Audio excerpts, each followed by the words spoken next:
pensais vraiment qu'on avait atteint le summum de l'humiliation avec cette défaite 4-0 contre l'Atlético, les gars.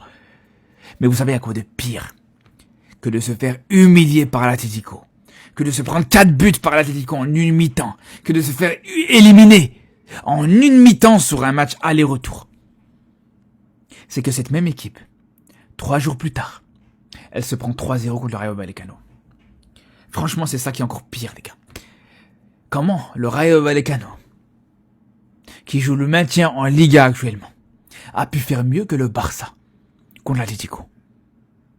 Je comprends pas, les gars. Alors ok, c'est vrai, vous allez me dire, ouais, l'équipe d'Atlético a été remaniée, il y a eu des changements, il y a eu... Voilà, c'est pas exactement la même équipe, les gars. Mais moi, ce que je retiens, c'est qu'en fin de match, ils ont fait rentrer leurs vrais joueurs. Ils ont fait rentrer les Lookman, il y avait Julian Alvarez à la fin du match, il y avait tout le monde qui était présent sur la fin de la rencontre. Et normalement, les gars, ça aurait dû suffire pour aller marquer contre le Rayo Vallecano. Parce que contre nous, en 30 minutes, c'était plié.